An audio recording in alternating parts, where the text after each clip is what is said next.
Well, it's a Friday, and if I hear you right, you made it back in the UK. Yeah, it's been a hell of a fucking trip, too. That's like going through Nazi shit, dude. I was joking with the people here. I was like, it's kind of cool, though. In my lifetime, we make jokes about when they say, papers, please. Papers, please. Literally, dude, it's like, papers, please. Like, oh, my God.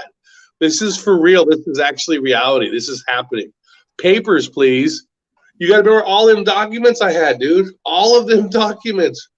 I finally, just today in the mail came in the second round of COVID tests that I have to do. I had to pay $200 for. I got to do a second round of COVID tests. The first one to get there. Now I had to pay $200 for a second round to get to, and then so I could stay. But a lot of people were turned away, dude. Like a lot of people were turned away. Whole families were turned away because they didn't have a second round of tests scheduled. You have to have it pre-scheduled before you get here, and it's $200. Well, 200 American, about 180 pounds here. No. No, can you imagine, Eric, your family, right? That's $200 per person in your family. We're talking one family, $1,000. I'm not going to pretend that I understand all of the rules, especially in another country. Yeah. But I always thought that technically when you go somewhere, in theory, you're supposed to do a 14-day quarantine. So technically, if you're doing a 14-day quarantine, by you going back to do a second test when you land off a plane, isn't that breaking the rules of the 14-day quarantine? I mean, I don't know these other countries. No, because they mail you the test. They mail it to you. Yeah, so you're mailed the test. So I got it in the mail today, and so I have to swab my nose myself here at the house or at the flats generally, and then I have to take it down, or I have someone take it to the post office, the postal, and drop it off. And they have to get it there and do the test there. And then when that's done, about 8 more days, I have to do a second round. It's going to be mailed in here. I'll show it to you. It's interesting because before you got on the plane, the day before, we took you down there to, there to do a test. And, they want ID. They wanted this. You have to double check just to make sure it's you. So if they sent that to you by mail, where you sent it back by mail, how do they know it's you? I mean, is it taking your word for it? Taking your word for it, yeah. So here's the second round. This came in the mail. So I got to do this test today, and then I got to get it in the fucking mail, and it's got to make it in time by mail. Once they get this, then they enter it in the computer A, and then I'm okay because I'm clear. But then I have to, and another 8 days, halfway through the quarantine, they're going to send me a second round of these. I have to do another one. That's a total of 3. And these are about $100 a pop, American money. So each family member, like if you're whoever comes here, they have to do the same thing. So if you've got 5 kids or 3 kids, each kid, it's $200 American per child. You and your wife. So 2, 4, 6, $800. Just so you can come to the UK. Yeah. It's just weird because here, it's weird because this is why it's so weird for myself and probably a lot of people. here you got to pay for your insurance unless you're poor. If you're poor, then the government gives it to you for free. But regardless, we got to pay for our insurance. But taking the test is free. The state pays for it. So you took the test for free. So what I'm saying is, I think of the UK. The medical in the UK is free to the people. So if that's free to the people and you got to pay for your test, it's like the opposite here, where we got to pay for our medical, but our test is free. But over there, your medical is free in the UK, but you got to pay for the test. How does that make sense? I don't get it. I just don't. You got to schedule it. So you've got to schedule it sponsored through a private company that's going to do it for you. Wow, I just got lucky. We talked about I just got lucky that I happen to know some people in certain places in the community that kind of made some phone calls to get me at least those. And $200 is cheap. That's $100 per test. They're running up to $500. $500 for 2 tests, and they're booked. They're booked, dude. They're booked across. There's no. I was like almost couldn't come back because I couldn't find the secondary test because everybody's booked. They were like, but just got lucky that someone made. Hey, I got access to. I know somebody that gets you squeezed in for the cheaper $200 one, which is the bare minimum. We talk about the antigen test, which is the bare minimum. That's all they require. Man, dude, you talk about by the skin of my fucking teeth to get here. It's Nazi-ish, man. It is. I agree with Shotgun, Planet Spaceballs, because it's just weird because the testing here is free. We pay for medical. Over there, medical's free, but you got to pay for it. So it's just weird. Dude, here Canada too. So Canada's the same way. Well, right now we're not even the United States. We're not even allowed to go into Canada unless you prove that you have business. Yeah, I couldn't even get in. Dude, I mean, I got through, but there were whole families, man. Like we're talking. Ironically, they're all mostly Indian, like from India, and they were standing there with big things of luggage, and they couldn't. They were rejected at the desk. They would. Now it's on the responsibility of the airlines. So you have to go through the airline desk when you check in for your plane. They go through all your documents to make sure you got the first test, the secondary test, the letter of where you're going to be for 14 days, addresses, things they can follow up on if they wanted to check on you, with $5,000 fine if you leave the compound. I'm like, holy fuck, just to get onto the plane. And the majority of these people from other countries, they didn't do any of that. It's one letter, one paper is not there. The whole family is stuck. That's a stack of papers for each individual that comes in through the Department of Customs. When you bought, the reason I'm asking this, and I'm not discouraging anybody not to fly and stuff. What I'm doing is I'm asking these questions so everybody can learn to know what to do if you're flying to another country. So this is why I'm asking these questions. So I don't want anybody to think that I'm creating conspiracies. None of that. This is not about conspiracy. This is about what it takes to fly. So my question first is, when you bought a ticket to go back to the UK, when you buy it, does it tell you up front, like when you buy it, you have to do these things? Yes. Because if it tells you have to do these things, then the other people are not getting it done.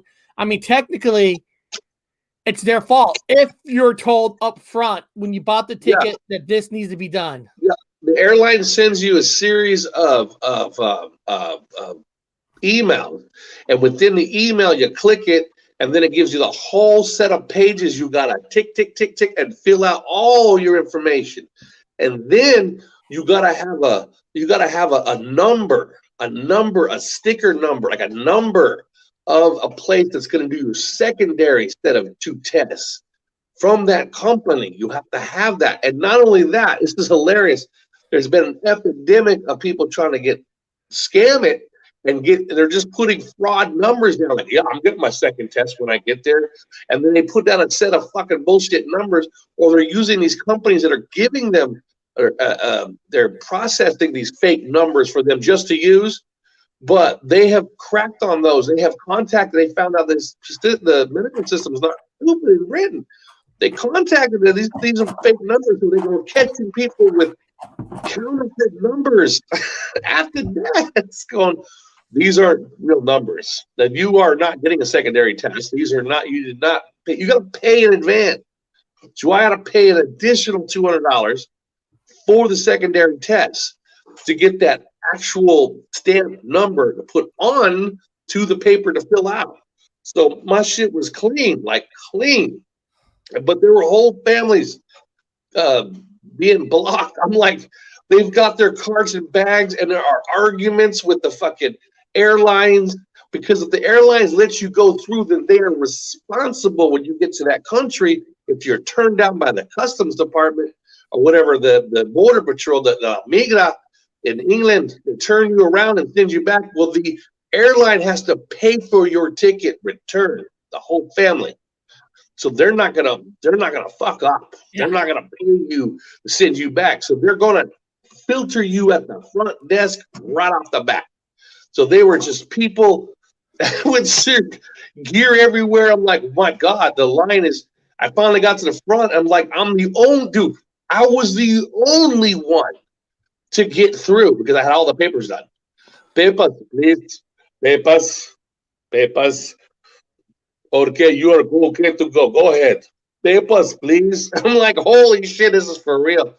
the people, they couldn't get it. And also that right now in India, that's why there's a big rush, because India is now red. It's called, I guess, red line. That means they cannot come. They cannot even leave the country. These people are locked down. No country will take them. So there was this rush of Indians to get out of India before they got redlined, and they're stuck there. What if, I mean, I don't know if you know this answer. Maybe you do, maybe you don't. Well, what if you're vaccinated with the shots? Can you just show them that you got the shots? Does that like give you a free card to not do it? No, because there's no section for it. You could put down you got the shots, but you still got to get the test again. It don't matter. You could be immune personally, but you could still be carrying the virus. So that means if you're touching everything, you're spreading it all over the place. So, man, they have locked it down in England. They're not Canada. Apparently, the same way. Canada has placed a halt on all flights from Pakistan and India. India, yes. Wow. They're not fucking around here. But here's the good news. England has, where I'm at in this area, they have mellowed down. They've turned down the dial. So now restaurants are open on the outside. The majority of English places have outside areas and eateries anyway. So it was easy for them. So there are people. Right. Tom Hanks had a movie where he was stuck in the airport and lived for a long time. Yeah, that was that movie was produced by Steven Spielberg. Yeah, I remember that movie.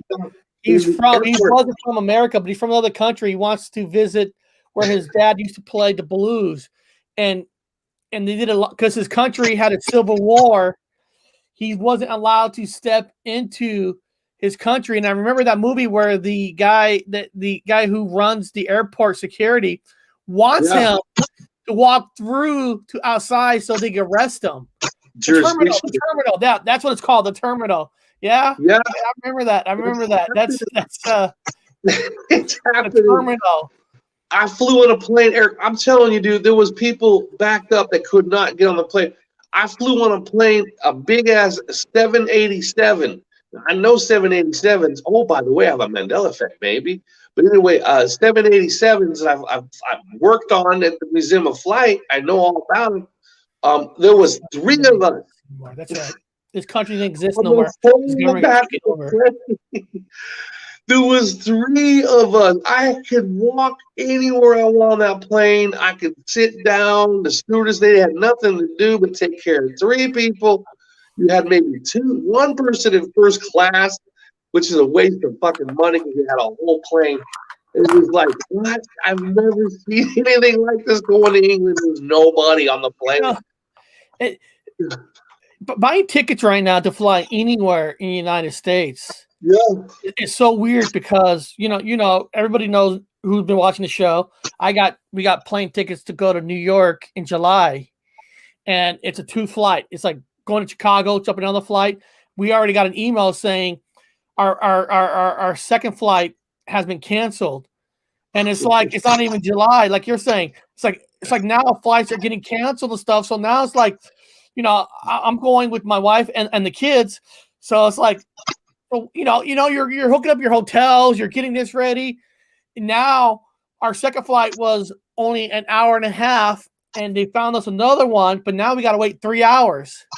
Mm-hmm. So it's like, how many times these plans are going to change to July with all these, and also because Boeing's got another 170 planes are forced down because of electrical issues. Oh, right. Yeah. Issues. So it's like planes right now. God, it's a crapshoot now with airports. Especially when there's not a direct flight where we're going to New York. I want you to type in something, Eric. Type in 787 Boeing 787 Windows. How do we get here? Wrote UK is locked down, yet Bob flew to and from twice. I can get anywhere, people. I've got like some special credentials.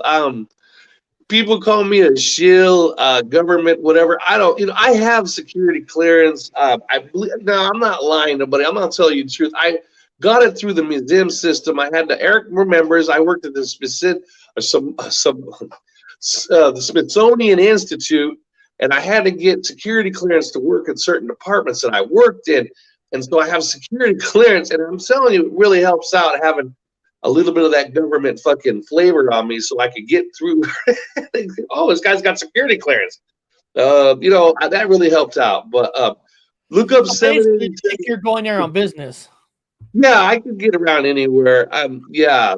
I'm secretly a time traveler and ex-CIA, so I can do whatever I want. People that know me know me. That's why a lot of these fucking people we don't like are always getting struck down and all kinds of bad things happen to them. I have that shit arranged. Nobody fucks with Robert Wood. But anyway, look up 787 Boeing Windows. Let me find out what Boeing planes are being landed. We'll see here, or what Boeing. This is the Mandela effect. That's why I wanted to what Boeing look at plane has electrical issues right now. Oh yeah, I want to hear about that. Okay, yeah, I want to hear about that. Let's see here. The Boeing 737 Max. 737 Max, which has what kind of engines, Eric? You're the plane guy. I couldn't tell you. CFM engines. That's what they're called. CFM engines. And those CFM engines have been failing and falling apart and having there was already been 2 crashes with the rear, whatever the fuck you want to call those things. I don't even know what they're called because they're so new to me with the Mandela effect. They're fucking crashes, and those engines are having tons of problems. So why the hell would you trust anybody with a name like CFM? I'm not pointing at people. Guys, this is not a targeted conversation. I'm talking about the engines. CFM, I would not want to have a CFM engine. 737. No, this is funny. I love that. Sony Phantom Man engines. Yeah, why would you want that fucking? I would not want that on a coffee cup that kills people. There was Ethiopian Airlines that already had these fucking crashes and shit. I would not want that name. Why would you? It's become a cursed fucking name. Horribly cursed. Did you guys hear about the Mandela conference they are doing this year? Honestly, I haven't heard a single thing about a Mandela conference they're doing this year. I didn't even know.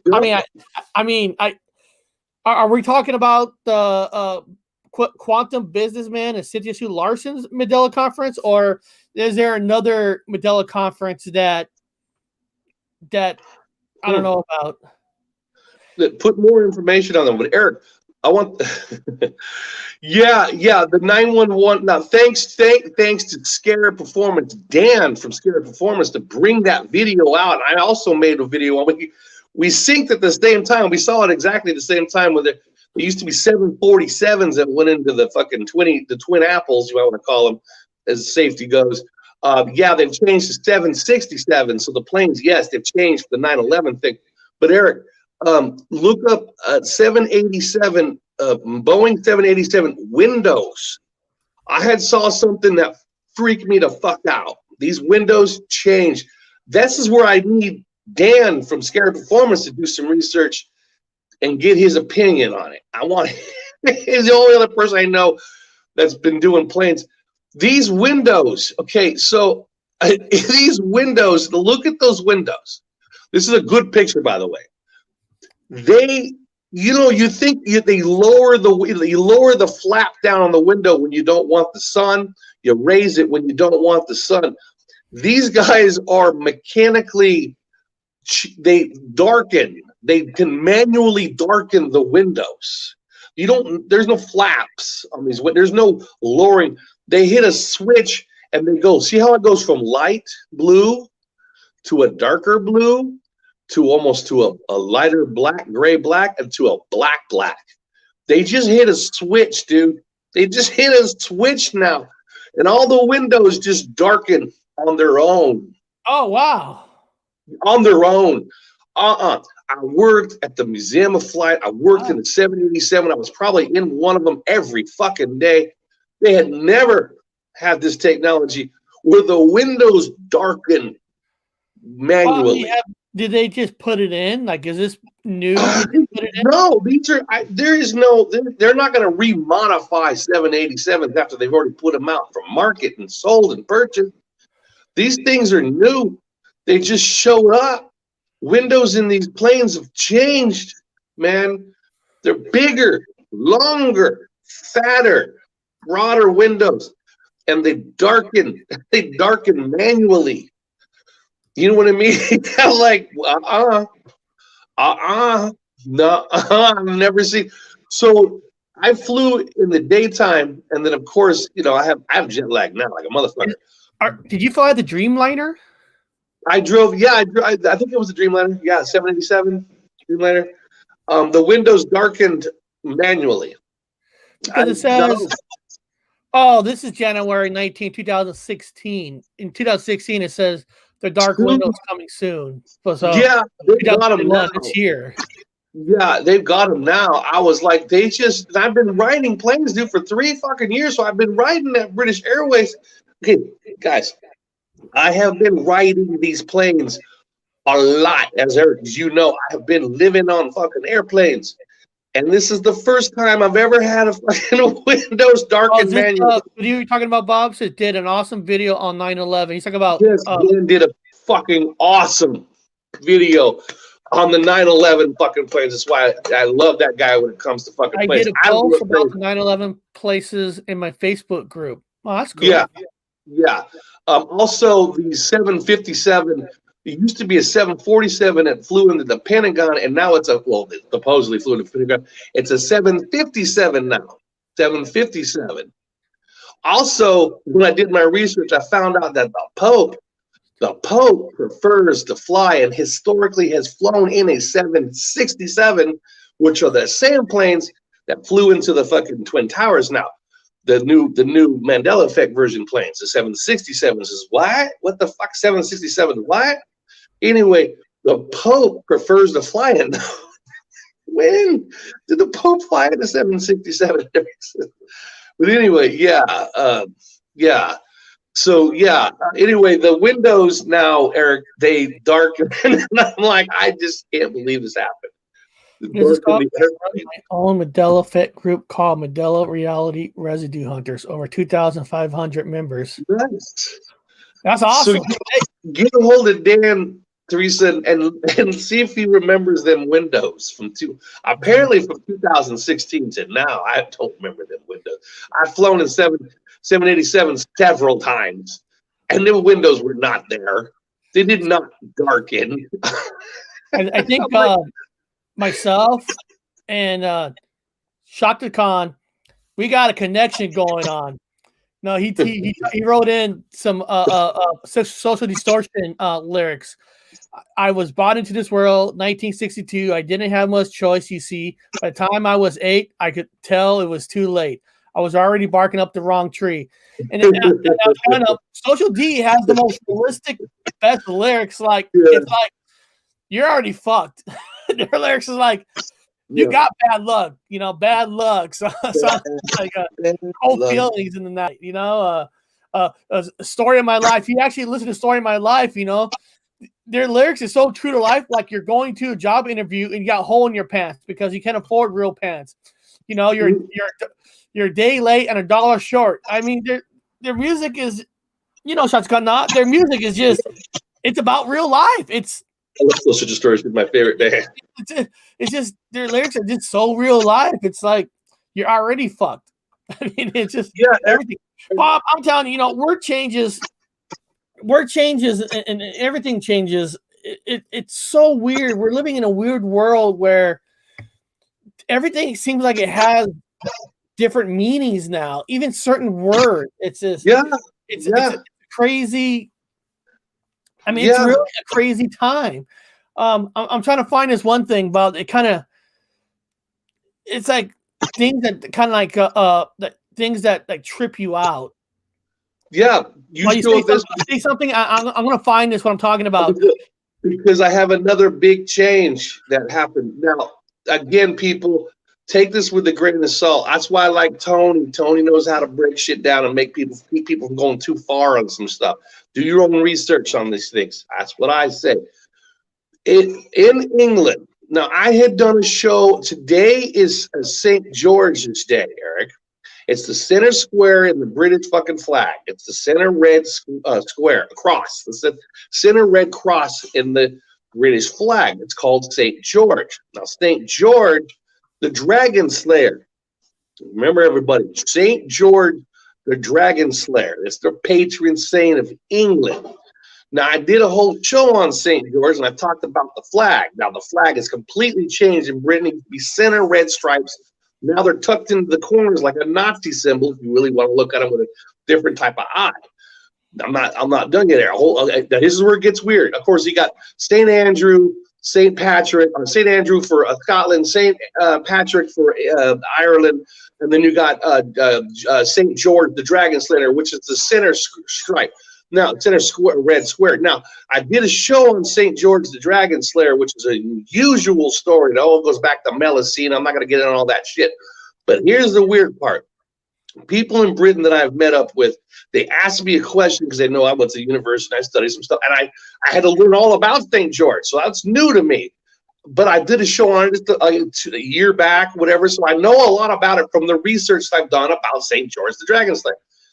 St. George, they asked me, do you remember, Robert, if St. George was a Roman? Let me repeat this. A specific word, Roman Dragon Slayer. He was Roman. I said, Roman? No, when I did the research, he was not. They didn't say he was Roman at all. I've read all the shit. I watched the clips. I read the books. I said, there's nothing about him being specifically Roman in the mythology.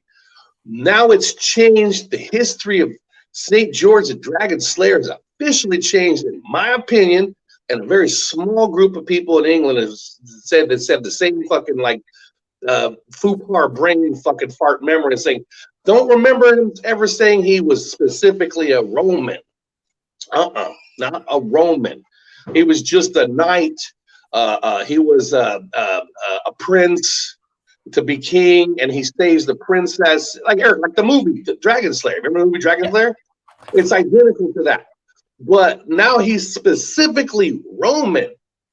And I go, no, that's changed for me because there was no information about him being specifically Roman. So now St. George, the Dragon Slayer, which is today in England, everyone's doing a little Red Cross festival, getting fucking hammered. I got me some fucking hard cider. I'm getting partied up with the local customs and shit. Getting makes sense, up with it because I don't see none of our UK friends on our chat today, so they must be out partying.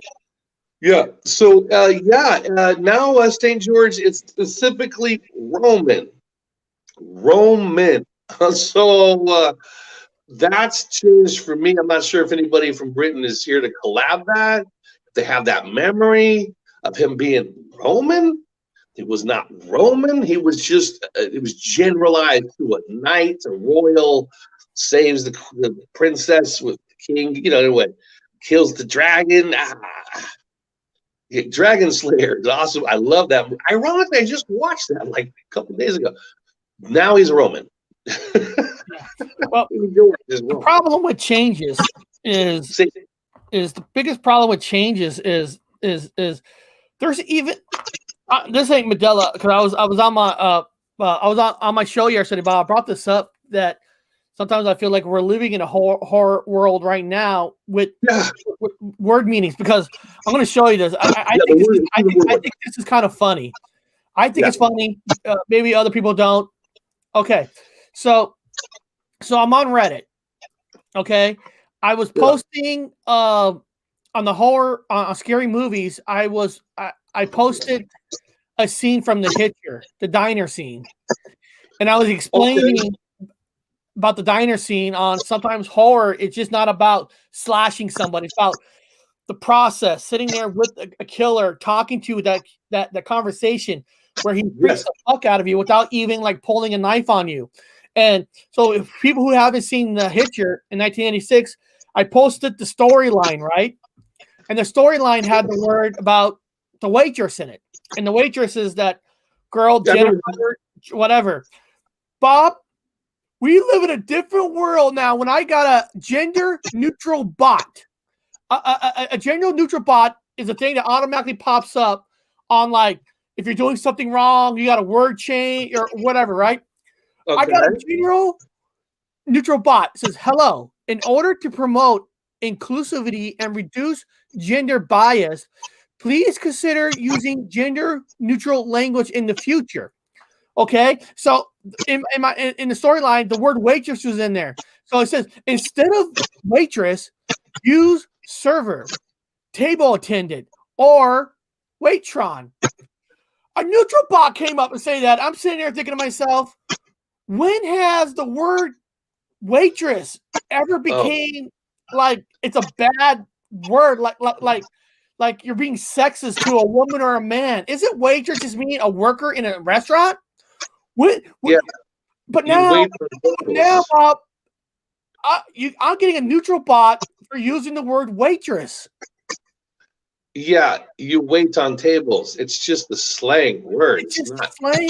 But it's telling me start using the word server, table attendant, or waitron. Yeah, right? The server sounds worse. Isn't that weird? You're serving. You're server. And that whole day, Bob, the whole day was just like, I don't even know what to say anymore, because I had my daughter and we dropped off one of her friends, and she used the word they, they are going somewhere. And I'm like, oh, your friend who's going somewhere? No, her by herself. I'm like, by herself. Okay, but you say they. So I'm thinking the word they, more than one. Yeah. If just in case anybody in the chat doesn't know this, so if you're binary, and nothing against binary, if you feel binary, I'm not picking on binaries or nothing. If you feel like you're male or female, I'm not. But so when a binary leaves your car or something, instead of saying she or he or the name, they use the word they. And it's confusing because when I hear the word they, I'm thinking like 2 or 3 of them. But and my daughter goes, Dad, it's not they. It's not 2 or 3. They is a binary person. I'm like, how the fuck am I supposed to know? What the fuck am I supposed to know? And then those are work on paperwork, man. They are coming. Oh, and then I don't. You might know this. I don't know this. So later that day, we had to go to the mall for something. My daughter getting a haircut because she went back to school this week. So we went to a Starbucks inside the mall. Yeah. And I just ordered coffee, and the lady ordered coffee, right? And the coffee, according to this lady, this lady was a bitch. She's like, my coffee's a little bit too high. She's like, sir, my coffee's too high, and I want some of it dripped out, and I want more cream in it because it's too hot. Okay, and then she saw the manager. She went over to the manager and complained how the cup was too high. You know, like just a bitching out to like a poor worker busting her ass. Like, the coffee's a little bit too high. Like, fill my cup up. I want a cup. And if I think it was too high, I pour some out a little bit in the trash can. I'm not complaining to the manager. Okay, but get this. So she walked away. My wife goes, oh, she did a Karen.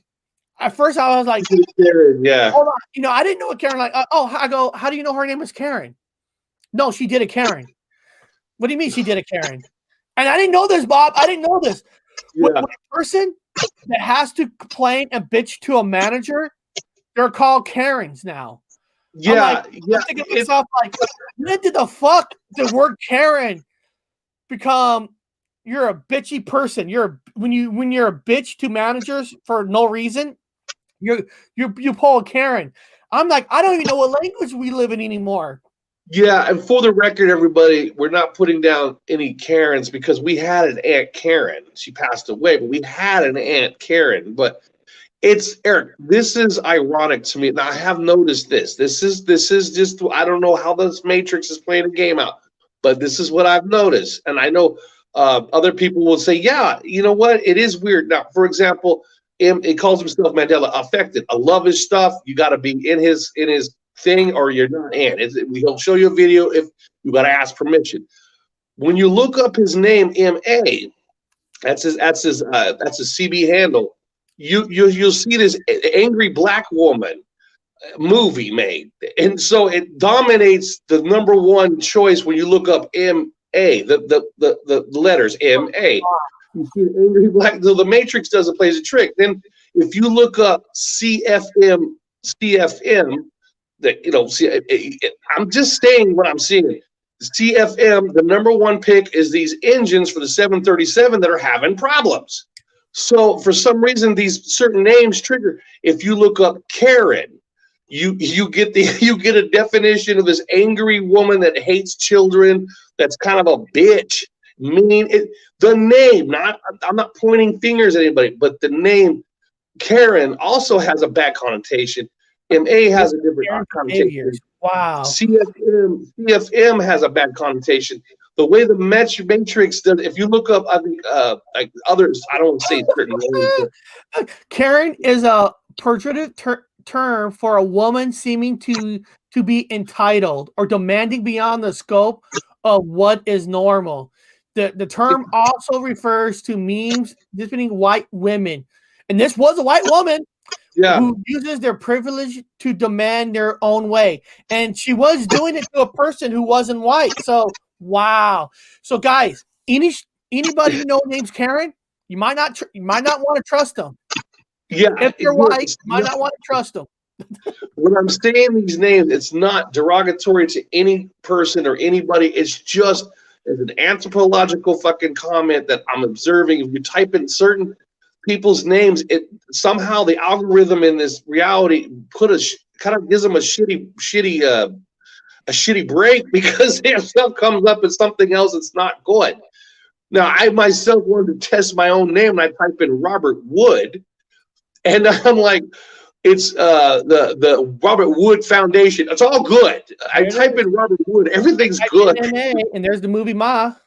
See what I'm saying? I'm not. Thank you for proving that. It's not. I'm not saying, you know, these names pop up derogatory, mean things, and it's just the way that this synchronicity goes. I'm not putting down any people. I type in my own name to prove it to myself that I might have something shitty come up. But I've got like painter, writer, hospital that helps children. So somehow the algorithm. You're an American landscape painter. Yeah. So far my name is liked by the algorithm. It's interesting. So here's some paintings. I'm a football player. Yeah, it's nothing. Look at this painting right here. This beautiful landscape portrait, and there's Robert Wood on the corner, painted by Robert Wood. I go, awesome. I'm not. gloating with this. I'm just saying, so far I'm okay. Some people have used specific names. It's not them. They've got other names, so I'm sure they're fine. Look, well, if you're named Tony, you get awards. I guess Tony Awards. Tony, you get awards. Tony Award. Tony Awards. Well, Tony Awards. Tony. Toner, somewhat tonus, objective. If you describe something as Tony, you mean it is stylish and sophisticated. So you're Tony, you're stylish and you're sophisticated. Yeah, we're using people's names as examples. I'm sure Tony would understand if he used it. He's probably laughing right now. The word facta. So they want me to check out facta? Okay, facta. Yeah, again, this is just the Accurate Credit Transaction Act. What the hell? I don't even know what that is. Oh, somebody wrote facta, so I didn't know if they meant for me to type it in or not. Yeah, how did we get here? Yeah, I know. I'm just saying, everyone's got the CB handle. I call them the CB labels, CB handles. They're good individuals. It's nothing to do with the person, except for CFM, man. But anyway, good individuals. It's just the CB handle has gotten rotten somehow. I feel bad for these guys, Karens. I mean, there's like, we have an Aunt Karen, so again, we don't want to discriminate. We're not going to say anything bad, but certain names have gotten bad. I've noticed this. I'm not sure if anybody else has noticed it. I don't know why, but anyway, it's funny. It's funny with the Karen thing. It's funny. I just want to do a shout out to Molly. Don't tread on me on D Live. I am got my D Live up, so if you're putting a message on D Live, I am looking at you. D Live. She wrote server from when I was talking about the waitress. It's weird. It's just like. It's almost like I don't even know what to say anymore because here you are, not one end, you got people talking about Mandela Effect word changes. So you got Mandela Effect word changes. Then you got actual words that means other things now. And it's just like, I don't even know where to stand anymore. I don't even know if I'm putting somebody down if on accident anymore. It's by accident, yeah. I probably insult hundreds of people a day, just the way I talk. I'm not from here. So my speech and how I speak, my linguistics is different. And I can always tell somebody from possibly home because their linguistics are different. It's like old school, home school kind of way of talking, as in these people are, I can tell the locals. I can tell the locals by their baseball cap, how they wear them and how they present themselves, because white guys have a tendency in this place to be more ebonic, as in they like tilting their hats to the side. They I'm like, man, no, dude, I'm not being racial, but dudes, white guys weren't like that. A small few were, but now a lot of them are ebonic. Okay, that's just the trend. That's just the culture. As an anthropologist, that is just a culture. So it's not an insult, but that tends to be the culture when I can tell the local now with the music they listen to, how they dress, the hats they wear, everything.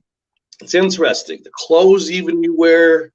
Back in our time, guys would have cut off fucking Dickies with their college old sweatshirt on.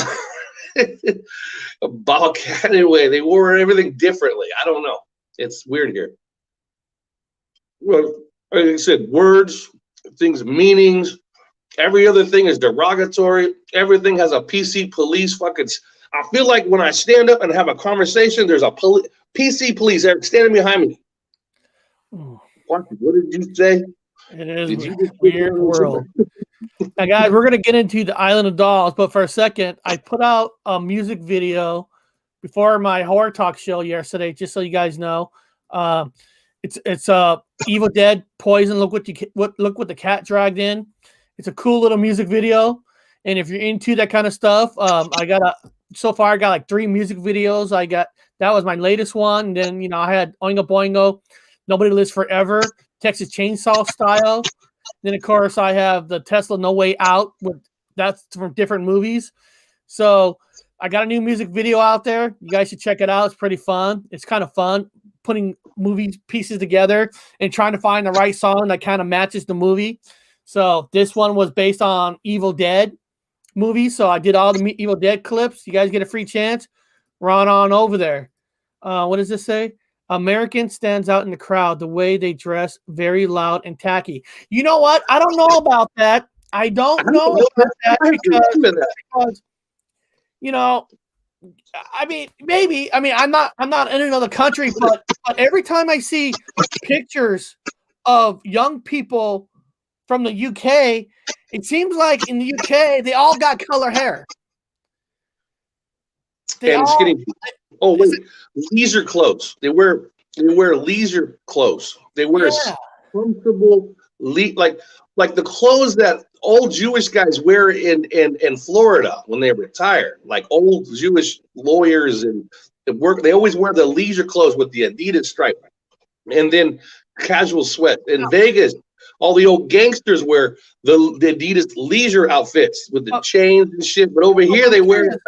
What do they mean? Like Americans stand out where they dress, like in their country. Are you talking about like? Is it because what? Is it the shirts they wear? I mean, what are you saying that Americans? How are they standing out? Like, because not everybody dresses like Bob or myself. So, what is the average American dressing where people know they're from America? Are they wearing a gun shirt? They're from this place. I call it. Remember, again, they're from this place. Americans are loud. Are louder. I can always hear American down the road. They are correct. They're louder. We are loud. And then the clothes we wear are just kind of more wilder. Again, yes, I have to agree. Well, you know, as in the English, because they all wear sweats and it's not an insult. They just wear very comfortable clothes. I wear clothes till they fall apart. Laugh out loud. Literally, I just glued back on a pair of shoes yesterday because steel toe flew out from the top of one of them. Yeah. Now, hey, welcome, Rachel. Triple D's. Triple D's. So yeah, they wear very comfortable clothes. When I was in Europe, the men wore Speedo underwear, or Speedo bathing suits. I'm like, what the fuck are you wearing? Well, the person might not be off because we originally I had to combine two shows together because we were flying the UK on Wednesday. It was too hard. So Wednesday and Thursday, Wednesday and Friday, and I was like doing research on both. I was doing research on the original Friday show about crazy conspiracy theories, and one of the crazy conspiracy theories is between the UK and America. Yeah. I think it's kind of weird, right? Like the conspiracy theory, not really conspiracy theory, but what country are more crazier with conspiracy theories than one or the other? So I was looking at it and like who does more conspiracy theories versus the countries. Well, what I learned is America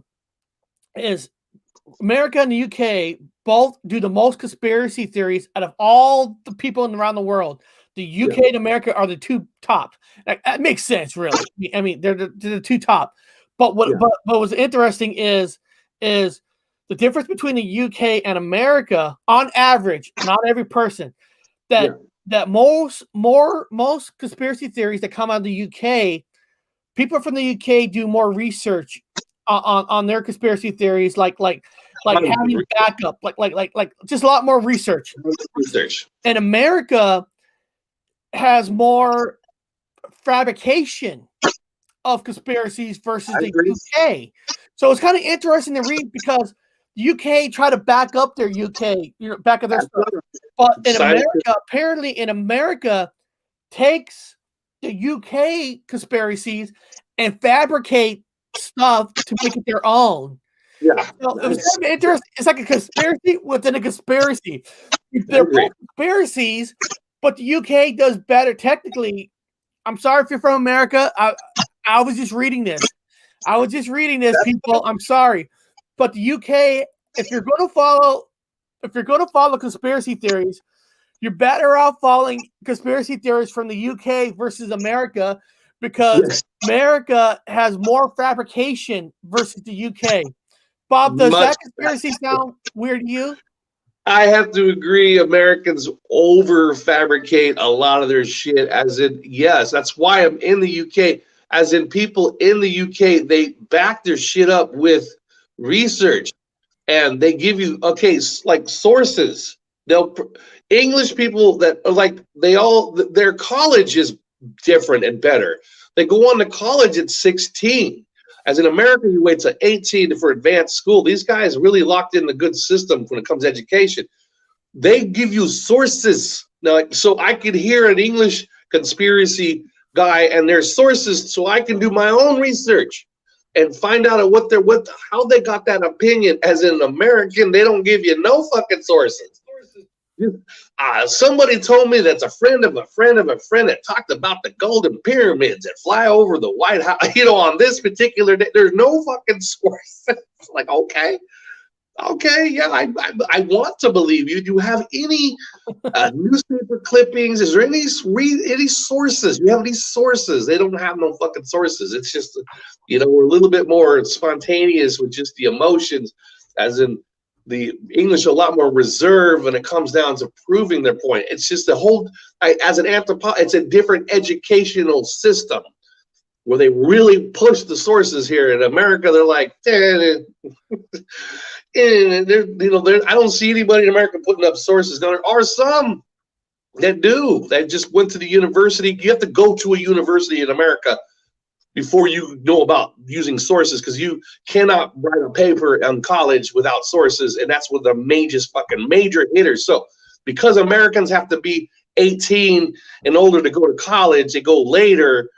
We learn about sources much later, and a lot of conspiracy theories, in my opinion, theorists don't go to college. Which to me, I just immediately throw them. I don't want to hear a word you say because you got no source. You don't need to know anything about it. Well, no offense to people that didn't go to college. You don't know how to present data. So, I still want to hear it, but I'm going to have to do my own research for sources. I have to do a lot of extra work. As in England, they're just used to it. They're just used to the more of a college mentality, and they give you the sources. So that's the difference. That's the makes sense. Yeah. I mean, big it makes difference. sense. What is this? It might be myself, but European vacation shopping scene alter for myself. The teen girl's clothing choice, I don't recall like that. Oh, I know what he's talking about, the clothing. In the movie Vacation. Yeah, I mean, and also remember in Europe, I think they get their college for free, right? Yeah, well, in England they get it for free after they attend. And they have to provide that they've done A, B, and C, and then they get it. They get like it waived. They get a lot of their stuff waived after they graduate. If they push, if they don't graduate, then they got to pay. Yeah, if they don't graduate, they got to pay, or if they're a major fuck up, they got to pay. But most people that I know in England so far, they're pretty smart people, and they pushed all the way through it, and they get them waived after they get their degree, but they got to pay some stuff. Americans on YouTube. We don't need immigration. Well, Americans, you pay for everything, every fucking thing. You might get a grant if you're lucky. You might get something if you're lucky. If you're, no offense, I'm not racist, but whatever. If you're a middle class white person, you're not going to get shit for fucking financial help at all. It's just because you're a privileged, a person according to the criteria. I'm not being racist. You're just seen more privileged. So a lot of people of color get a lot more assistance. And so, but then again, it is what it is. So I'm not going to complain. I went to college. So. I don't know if a lot of people know about this island up by Mexico City. I don't know if a lot of people know about this island. This island is called the Island of the Dolls. And I don't know if a lot of people know about this island because there's been TV shows on it. There's been all this. Well, just south of Mexico City between canals of Xochimilco, however you want to pronounce, I don't give a shit. You can find a small island with a sad background, which never intended to be a tourist destination. The island is known as the Island of the Dolls. It is dedicated to the lost. It's dedicated to the lost soul of a poor girl who met her fate too soon in strange circumstances. Okay, there are thousands of people, but the small island is home to hundreds of terrifying dolls. There's several limbs, decapitated heads, blank eyes, dorm trees. Okay, now the dolls of the dolls legend, the island of the dolls legend. It is said that a girl was found drowned in a mysterious circumstances many years ago on the island, and the dolls are possessed by her spirit. Local legend says the dolls move their heads and arms and even open their eyes.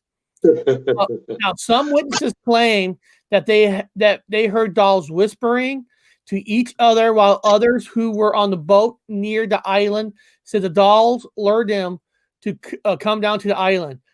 Of course, these witnesses are exaggerating, and the island is no way possessed. But the island is very creepy. Now, first of all, I've actually watched. Here, let me show you. I got pictures of what some of these dolls look like that's on this island. I have watched several shows. And, Yeah. Here, let me show you some pictures. Now, like here's a doll hanging. So these dolls are all over the place on this island. Yeah. Yeah. Now, I watch a lot of videos and stuff, and first of all, if you believe in ghosts, if you believe in hauntings, first of all, why can't a place like this be haunted? I mean, if people have died and these dolls are creepy, and now I can see, like, if you're here on this island, especially at night, you're gonna feel creepy because these are creepy ass dolls. But yeah, I'd be the opposite. I would show up with a BB gun and I'd be in heaven. I would be in heaven. If I had a BB gun or a bow and arrow, I would be in heaven, boy. I'd be shooting the fuck out of, like, dude, there's targets everywhere. We could just pick a spot and shoot pellet guns, whatever, slingshots. I would have a blast. But yeah, it's creepy. Remember, it's an island. My time it was an island within, I think, a large lake, isolated. I think it's still the same. Yeah, Tom. Has been some ghost hunting there and all that, and I believe there's something there. I mean, I never been there, but the reason I'm bringing this all up, and I put in the title part of the Mandela Effect, parallel universe, matrix, or just paranormal, because let's think about this now. Let's think about this. Might get a little deep into this, Bob. Might get a little deep in theories, right? And this is the show's about theories, discussions. Yep. Nothing I'm saying here is I'm saying 100% true or not. I want everybody to understand that. I'm not saying anything's true, but when you start thinking about let's just say, if you don't believe in Mandela Effect, people, let's just pretend you all do. Let's pretend Mandela Effect is real, okay? Everybody, it's real. No matter what, it's real. The question goes next is a long time ago, I watched a show about a lightsaber, okay? Now, they went to a scientist about a lightsaber and says, let's not say a lightsaber can't work. Let's just do a what if. What if it does? How can it work? So if you think about a Mandela Effect, if there's a change, there's got to be a reason why for a change. Something just ain't going to change just to change. I mean, there's going to be a word change, a movie change, a car change, a plane change. There has to be, no matter what, a reason why a change has happened. No matter what. Yeah. There has to be. And I feel like in the Mandela Effect world, you get different levels of people, like different kind of jobs. And what I mean is I know that might get too deep, but who cares? Yeah. This is the fun of it. So you have certain people in the community are what I call like the soldiers in a way. Like for example, Hazel Fever, maybe it's Mandela. They're the soldiers. They're the one who finds like makes videos of all different hearings of Mandela Effects, like peanut butter. They're finding it. They're posting it. They're posting information that they've seen, that they hear, so everybody knows about, different Mandela Effects. Then I feel like there's another level of people who like maybe you and I, in a way, that listens to all their Mandela Effects and trying to find reasonings behind it, like searching. like be on the search, like Yeah, trying to find. Well, is there a code here? Is there a code there? Is there a code here or there? Yeah. And one of the theories that I've been reading that I've noticed that a lot of religions have is reincarnation, right, Bob? Reincarnation, not just Americans. There's a lot of different religions are talking about like reincarnations, and this is just a theory, guys. So don't go crazy on me on this. But nothing ever says if the reincarnation is true. Nothing ever says if you die here, you have to be reborn here. Okay, so technically, what if reincarnation is real and we're reborn on a parallel universe, on a multiverse? You're reborn on a world that these changes you're seeing here is the change that's normally there. Yeah, right? I got you. You know what I mean? And so sometimes your thoughts, you have people saying they have thoughts of past lives. Well, if you have a past life, it's like a time travel kind of a deal that it's on another multiverse. Now, in the movie Time Bandits, God had a map of where this map shows where the different time zones are going to be, where they're going to go through times and stuff. And there's some theories that we can't time travel as a body, but frequencies can travel through time. And maybe, if you think about spirits, I'm going to bring this all together. I'm bringing it all together, Bob. I know this sounds crazy, but let's just go with it. I got it. Let's just go with it. So when you look at it, when you think about ghosts and spirits, right? And if the ghosts and spirits are real, that means our body has to go somewhere. I'm not, if heaven and hell is not real, say heaven and hell is not real.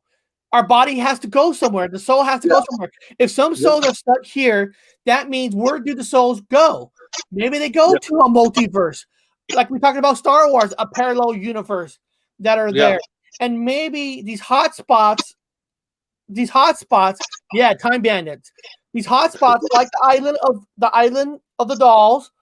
Maybe it's not that technically they're haunted. Maybe it's like a portal that opens up to a parallel universe, a multiverse.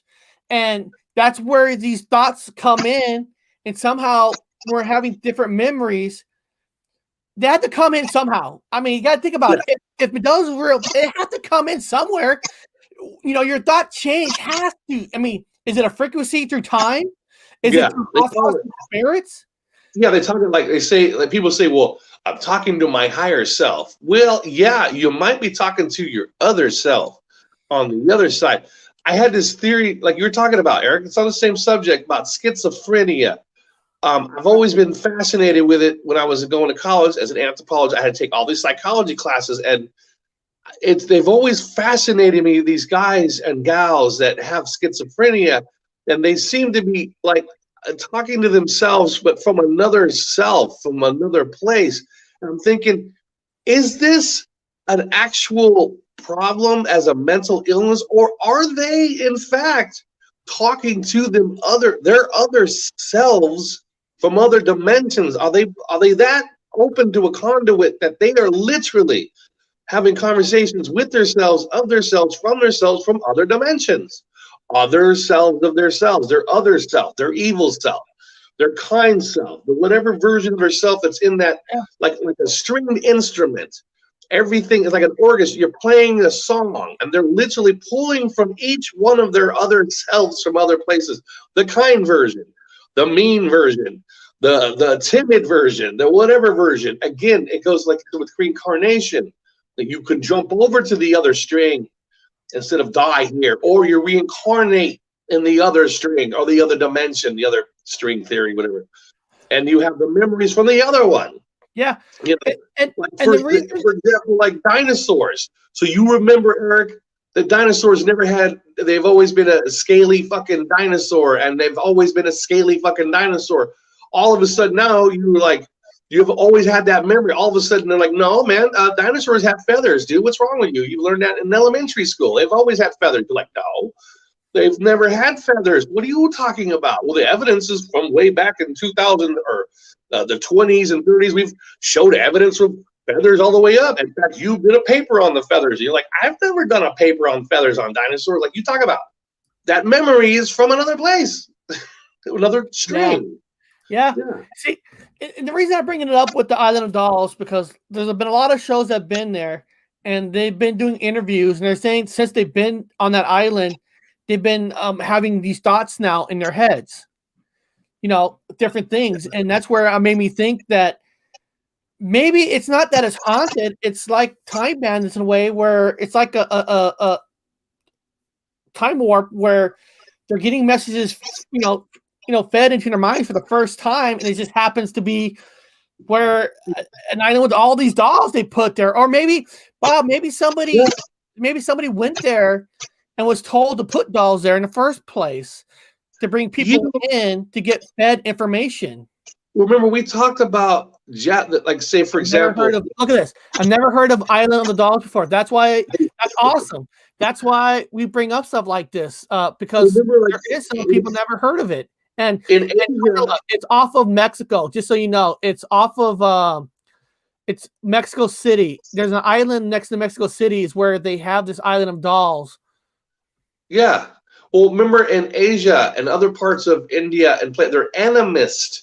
Animist means everything, and I kind of go along with some of the things, that everything has a spirit. Everything has a spirit. Everything, rocks, grass.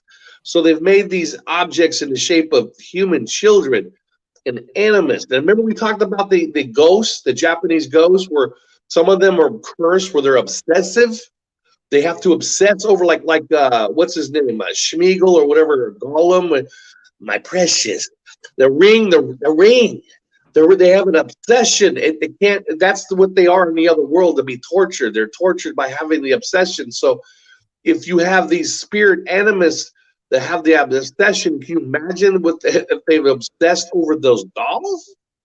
So you have an island of these jinn, animist spirits or whatever. They're obsessed over the dolls. And we even talked about in the jinn culture with Islam, that jinn like to, and you've talked about it with Annabelle, they like to use these as vessels. They like to get into them as vessels. Remember the dolls, they get into they get into an object, like the jinn in a lamp. They get into the lamp, the genie. That's where the genie comes. They rub the lamp and they come out of the lamp. They're obsessed. They've housed themselves in these vessels. And so this would be a great example of that. If one does it, then another does it. And then you got a whole island of jinn or animist spirits, the obsessive inside the dolls, like as conduits. Same thing as the genie in the bottle, but they're in fucking dolls. Yeah. Yeah, they use the dolls to get to you. Get to you because you look at them. They want to possess you to become part of you, and they can't really like show themselves, so they do hauntings through the dolls. It can't be seen, and so they want to go into an object that you look at, that you will really look at, like a fucking ratting ass old doll.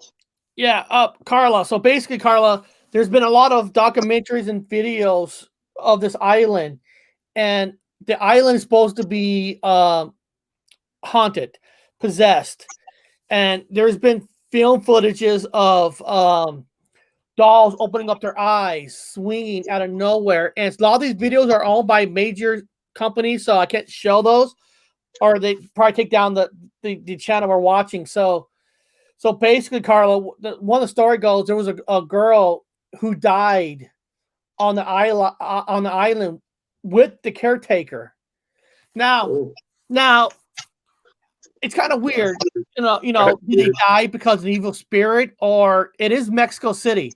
I mean, no offense, Mexico City is crime central. So, they be killed because they owe money. I mean, Mexico is not a safe country, especially Mexico City. They're owned by mafias, but there's death there, and every person that goes there catches footages of, for whatever reason, swinging, eyes open, dolls fall down. Now, and And apparently there's no wind, nothing, that the air was flat.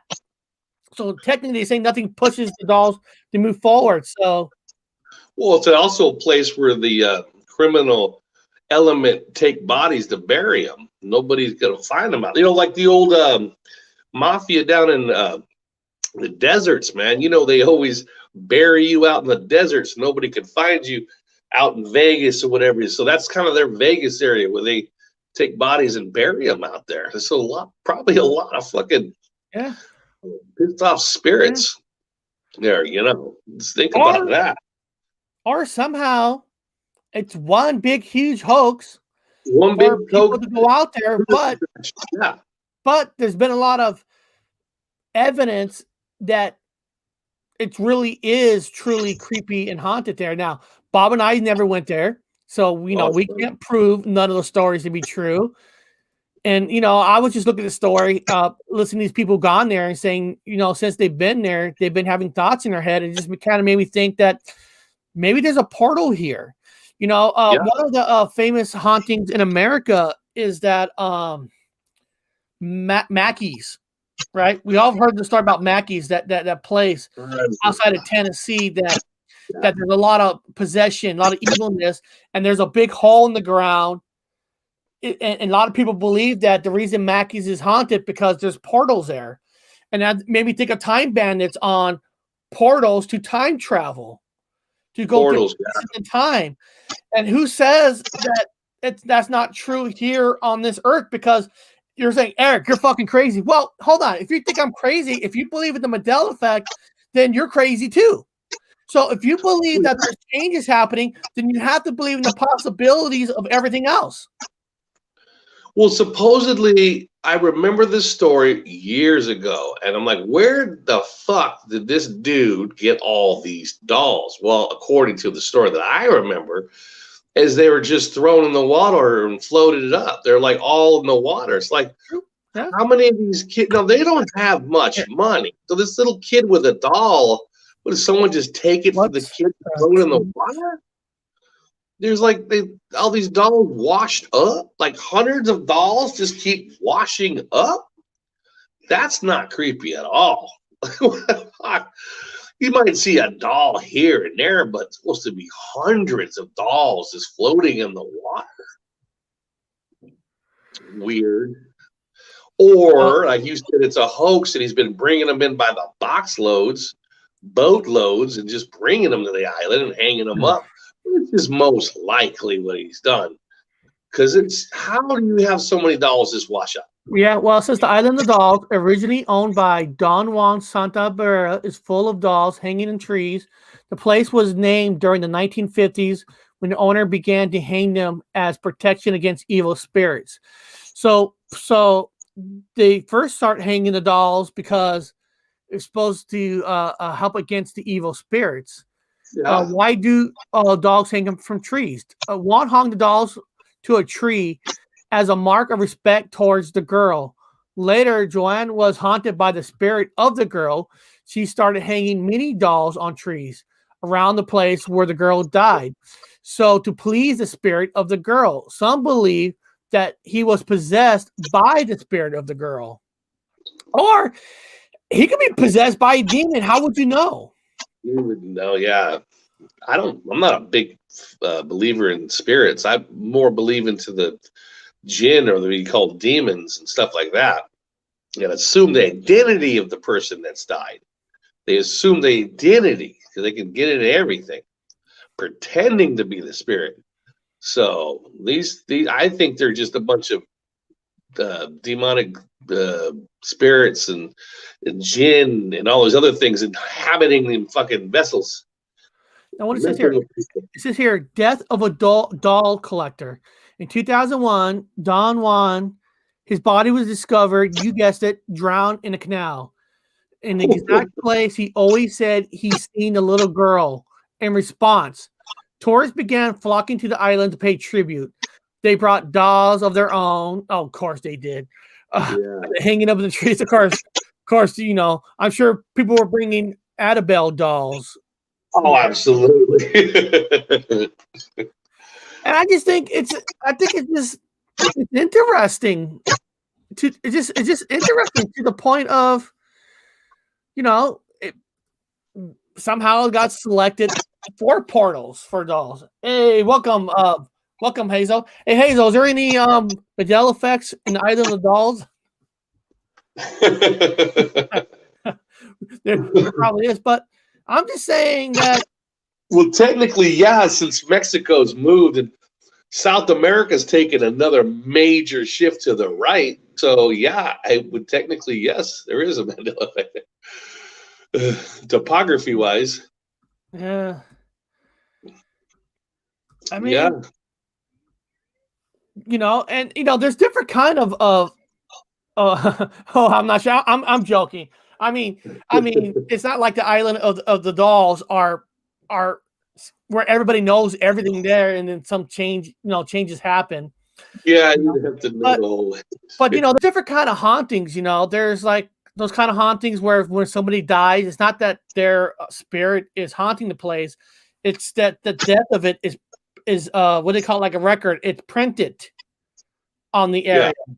So I forgot what that word is. It's like a record playing over and over. They're not what you call intelligent hauntings, because I don't remember if any videos had like conversations there. There might be some. I don't know. Yeah, I know they've done seances there, ghost hunters blocked there. But again, we flip back to, they are charging money. They are charging money to go to the island. It is a tourist attraction. Let me type that in. I never thought about checking. Does it cost to go to this island? Let's find out. Of course. That's a good question. I wonder how much it costs. There's the other. Does it cost to see the island of the dolls? How much does the island of dolls cost? It'll cost you 40 pesos per person. That's $2 US. That's it to get on the island. $2? Shit, a lot of money. A lot of money there. Island Dolls retreat tours. Oh, there's a tour. That's fun. Of course. How much does the boat cost? We went on Monday morning. Here we go. You'll see that the cost of the boat to go to the island is a round trip, total of about 4 hours. It's 2,000 Mexican pesos, around $100. So it's $100 to get on a boat. However, it can fit 220 people on the boat. So if you have a group, it's a deal. Also, it's $100 a boat, so you get up to 20 people on it. So that's not too shabby. Yeah. If you had a lot of people. Yeah. How much does the island cost? It's $2 to get on the island, $100 for the boat. If you want a place early morning, okay. I mean, why not? Why not? I mean, it's just like a museum exhibit. I don't see nothing wrong with it. It's just like somebody building when they do those scary movie houses, back in Halloween. Look, Carla's right on it. She's fucking on it. In Time Bandits, they said God rushed to complete Earth in 7 days, and it caused a glitch in the system and created the portals. That's what I'm saying. There could be a portal with these islands, and that's where a lot of people are saying when they leave the island, they've been having thoughts in their heads because there've been changes. And I mean, what do you think, Bob? Like, do you think that if we die, in theory, and if we're reincarnated, why can't we be reincarnated on a multiverse? And all these changes that we see is the actual event on this other multiverse, and we're just tapping into ourselves. Yeah, quantum immortality. I know it's kind of a far-stretched theory, but like I said, if you believe in the Mandela Effect, you have to believe that there's something's causing it. It's an Eastern philosophy. It's been around for thousands of years. So reincarnation. Yeah, I mean, again, quantum longevity and stuff. You die here, but you don't actually die. You don't even have the memory of the car hitting you or whatever. You just You're just in the other fucking string on the instrument, and you're just being played there by God. You're just you're living in a multiverse. You just move on to the next string and move on to the next string. Like that old Tom Tom. Recalculating. You get hit by a fucking asteroid. Boom, dead. Recalculating. You drive by an asteroid, just missed you. Damn, that was close. Recalculating. But reincarnation, same thing.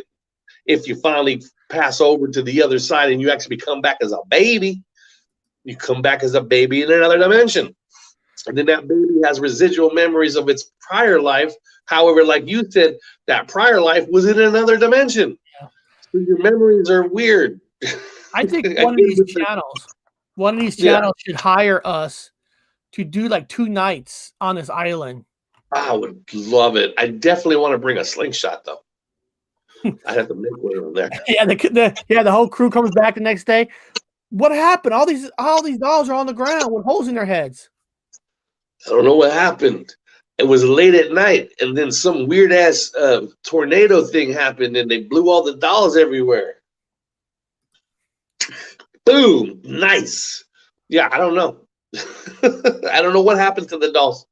They all exploded spontaneously. Some of them caught fire. They made their way they were jumping into the fireplace. They were like taking a run and jumping into the fireplace. I don't know what happened. It was a crazy night. I mean, my God, there's a bunch of videos on YouTube, but they're all like big people like Abandoned Island of the Dolls. Now I know Amy's Crypt. I watched her. But maybe people like us on this island, because we would tell people the truth. Yeah. Cryptid Hunters, the Island of the Dolls. Here, hold on a second. Now, this is from a guy named Chick Sanchez. So I'm thinking Chick Sanchez is probably not with the not with the big news studio. So let's see if it's in Spanish. Oh, is it just I don't know. Oh, it's just still footages? Oh, I thought it was like an actual video. Oh, that's better though, because that's safer. Yeah. So they just take you up the canals. So it's a canal, or I thought it was an island. It's a canal. Well, it's an island to get there, but there's canals on this island. Yeah. Okay. And the girl drowned in the canal, not in the ocean. She drowned in the canal. Well, I'm gonna give Chico Sanchez a like. Yes. The Island of the Doll. Of course. Those adventures were there. I bet they found tons of shit and did a lot of screaming and running around. Oh God, they did. Oh yeah. Yeah. Did you get that footage? The Island of the Dolls. Nice. That one. Not creepy at all. Can you hear it? No. Can you hear that, Bob? No. Okay, here, let me turn off. Let me change. This one is only a minute and 30 seconds. We'll take a chance with this one. Let me change my audio. You can always cut this piece out if you have to. Yeah. There's only a minute. Let's see what it says here. Destination with an even creepier story. Can you hear it? Yep. It all began with a man named Don Julian Santana Barrera, who lived here alone, growing flowers and vegetables to sell to the nearby town. Legends say that one day he discovered the body of a dead girl who drowned in the canals. Near her lay a doll, which he picked up and hung on a tree as a sign of respect. Even after this, he began hearing whispers and footsteps rustling through the trees. To him, this could only mean one thing. Bigfoot. To appease them, he began collecting and hanging more and more dolls across the island, but still they called for him. Those who knew him say he was a changed man, as if driven by an unseen force. The entire island was covered in dolls, but the voices never stopped calling. He remained on the island collecting and hanging dolls for 50 years, until he died. It is said that his body was discovered in the same spot that he found the drowned girl's body. they say. Matthew now maintains the island of dolls and lets visitors walk around the place. Look at the courage. Came to hear the spirits talk to them as well. Bug going in the mouth, that's awesome. Subscribe to make a living, man. It reminds me of Eric in Washington, where they, what's that name of that town? They turned it to a German town. You could go crazy with all those eyes watching you. Yeah. Oh, you're talking about yeah, damn it. Yeah. Yeah, the town was a logging town, and then they stopped logging, and it was going to go under. So everybody agreed, all the merchants of the town, to turn everything German, and then they have a whole German-esque town with the music and the beer fests, and they've just themed it up. So they themed up this island. It was making no money. It's brilliant if you think about it. Now they've got dolls hanging everywhere. They've got a backstory for it with the guy who was supposedly, the word supposedly found by the, probably was never a guy that existed. It is the town people made it up. It's just somebody got smart. Put all these dolls and hang them up. We'll have tours. What's it say? I dig the new slick back look for how on the slick. Yeah. I actually used mousse in my hair. I use mousse. Well, I appreciate that. That's kind words. I won't tell you some of the stuff people wrote in text messages about the hair, but that's another story. Well, it's no different than like Mothman in that one town where has parades now for it. I think it's kind of like a fun Halloween thing. Imagine doing Halloween on that island, like Carlos said, all those eyes like looking at you. That's one of the most bullshit things I always hate about investigators when they go, you can just feel the energy change. No, you didn't feel the energy change. You think you're going into a spooky area that automatically has a different feeling. It's not that, it's like, come on. I'm sure you could look at the guys. They're always regenerating. On the island? Maybe so. Yeah. Imagine, speaking of plants, I bet you they sell a lot of plant there, a lot of mota. I bet you smoke some mota and walk around and look at the dolls. Oh, shit. Bitch, look at that one's looking right at me. Get high on that island? Holy cow. Shit. Oh, I would love it. I would shroom it. I would micro-shroom it. I would. Oh, this is crazy. I'm being chased by a doll. Fuck. Dolls everywhere. It reminds me of like Barbarella. When Barbarella landed on the planet when the dolls with the cracking mouths. Is that island protected as in by the government? That's a good question. I wonder. I bet you it is. Well, that's a good question. You're hanging plastic everywhere. Kind of a non-biodegradable material you're hanging everywhere, but yeah, well, that's protected. Well, they're making money. They might have put it on the tourist list, so it's protected. So technically, the island is owned by a guy named Don. So, like property. So, I mean, I guess, the government doesn't own the island. A person actually owns the island. So he can do whatever he wants. So Mexico City, the Island of Dolls, like I said, it's a public tourist attraction located near the canals, near Mexico City. The canals. Yeah, so the island is owned by a private person. The canals, for me, are a major Mandela effect. Everywhere I go, canal system. What canal system? This place has multiple canals. Since when have they had multiple canals? It was an island surrounded by multiple canals. Okay, there's a canal systems everywhere. England, fucking Netherlands, everywhere. Russia, canal systems. France, canal systems. Everywhere, canal systems. Well, you know, you did a big time when Ripley's Believe It or Not has you escape to the island of the dolls. Have no fear. Your dolls might be hanging out there. Oh, our dolls, Bob, your missing dolls might be hanging out there. Eric, you look like one of them with your new haircut. You look like a doll. You got the doll thing.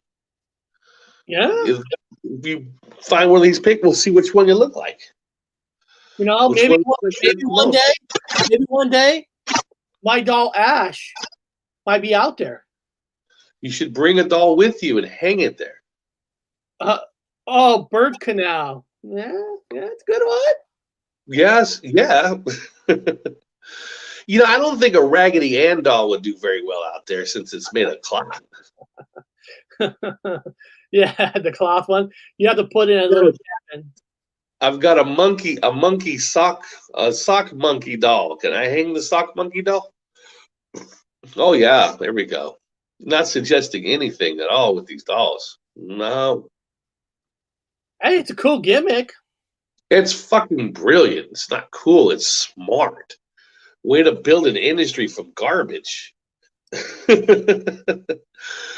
It's the smartest thing ever.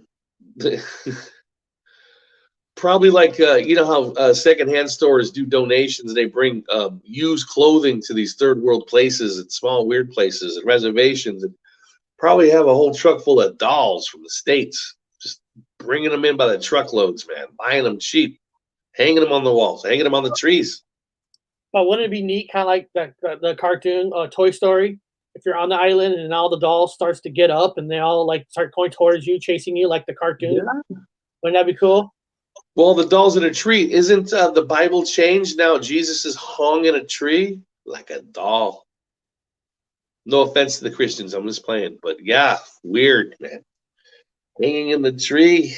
Oh, you mean, so if you and I and maybe us and all the people in the chat, if we all pitch in our money together and buy an island, then we got to come up with a gimmick for people to come to our island, huh? Yeah, we would hang underwear. It would be like a whole island of underwear hanging. Oh, get pictures of the underwear. Chonies. Take pictures of chonies. Technically, the underwear has already been done, but not on an island. The underwear has actually already been done in a club. No. Yeah. One of the famous things about the Cabo Wabo Club, the Sam Hagar Club that he owns in Mexico, that every girl's panty that gets thrown, they actually hang it on the walls.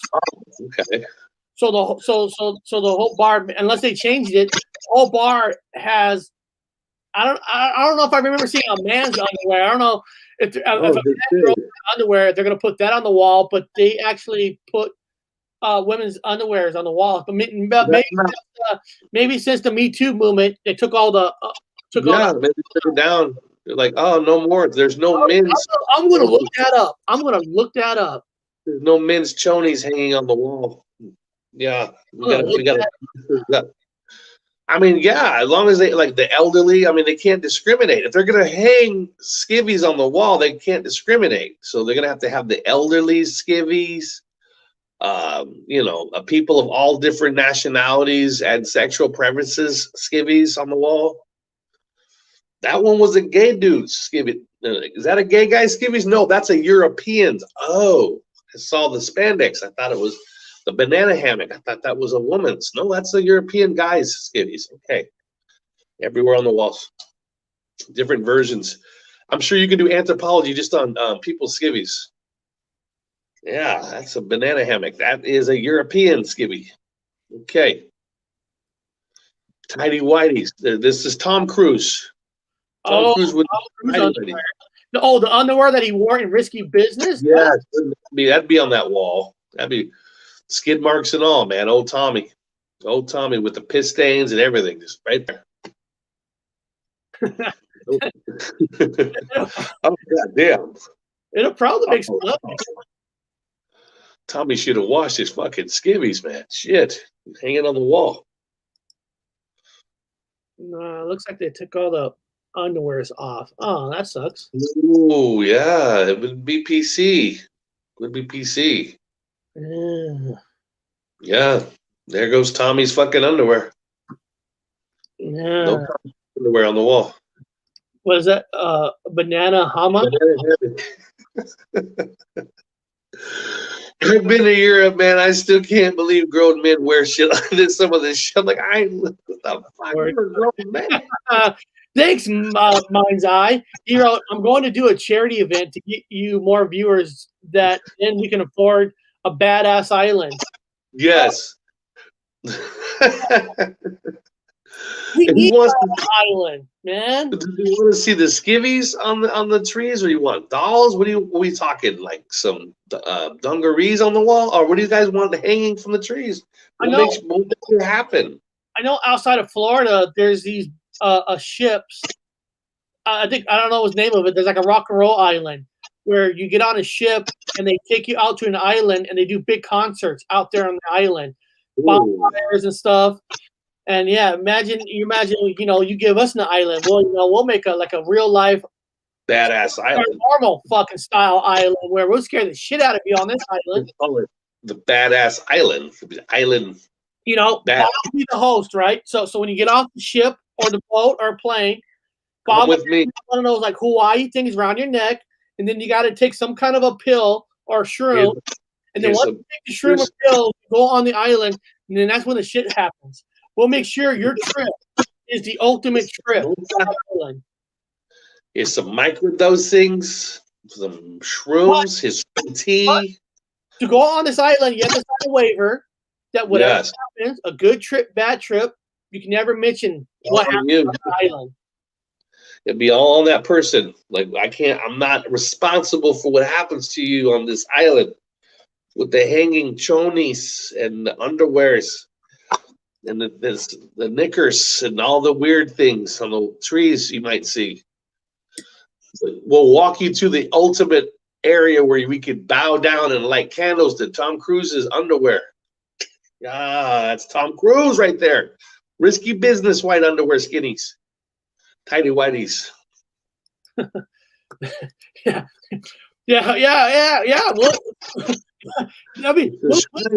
We'll do a true Mandela Effect island. Where nothing seems Ours will have the white button-up shirt and the Ray-Ban sunglasses. By the way, Eric, I did find out one thing. I was in California. I woke somebody up with I keep bringing up the Tom Cruise risky business Mandela Effect. What do you want to call it? He now slides from the other direction into the scene. He slides from the opposite direction. So I'm not going to give you that answer what direction that people remember him sliding into the screenshot, but now it's the opposite direction. Again, with the changes. Weird shit. That's cool. That's cool. Yes. So what do you got going? So now you're back in the UK. What's your there's Bob. Bob got his doll ready for that. I'm not racist, so I'm gonna hang these guys up. I want diversity. I've got more dolls. I've been collecting them. Now, I want people to know that I want to hang diversity dolls. I've noticed there has been no dolls of color on that island, so I'm gonna bring these. These are gonna be on my island. So I'm gonna make sure I want to make sure that I cover everything. I don't want to be labeled as a racist island. So we're gonna make sure we have I've got culturally correct dolls to hang everywhere. Oh, that's a good name, Gypsy Island. Actually, that's a good name. Gypsy Island. I like that. Gypsy Island. Yeah. I'm gonna say that this one's gay. Bob got the props. Yeah. What is this? Tom Cruise really loves his mom. If you know what I mean. Apple cider. Happy St. George's Day, everybody. That's in England. Yeah. So So tonight I'm going to movies tonight to watch Mortal Kombat on the big screen. Nice. And I know most most video game movies suck, but I'm gonna say I like the '90s version of the Mortal Kombat movie with the guy from Highlander playing one of the. Yeah, I can't remember. It's been so long since I've seen it. But I like the 90s version of Mortal Kombat, so I'm hoping this one will be cool. But I'll know, and I'll do a review. I'll do a movie review on it, and it'll be on my Horror Talk channel. Now, Bob. Well, yeah, like the island. Yeah, he does all that Mortal Kombat on an island. Same thing. Yeah, so it kind of relates. So this is our 12 craziest conspiracy theories that actually turn out to be true. Okay. So I thought this would be kind of fun because there was 2 different shows on a Wednesday and Friday. I kind of combined them with everything that kind of went on. But yeah, the horror of Project Sunshine. Ooh. Now, laughing at conspiracy theories is good fun, at least until they turn out to be true. Take the conspiracy surrounding the Project Sunshine, for example. In the wake of Hiroshima and Nagasaki, the U.S. government commenced a major study to measure the effects of nuclear fallout on the human body. Ooh. Conspiracy. The government was stealing dead bodies to do radioactive testing. Okay? That was a conspiracy that the government took dead bodies for testing. The truth. The government was stealing parts of dead bodies because they needed young tissue to recruit it as a worldwide network of agents to find recently deceased babies and children and then take samples and even limbs. Each collective without notification or permission of more than 1,500 grieving families. Wow.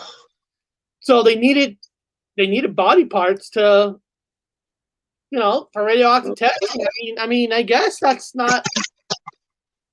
fine. Okay.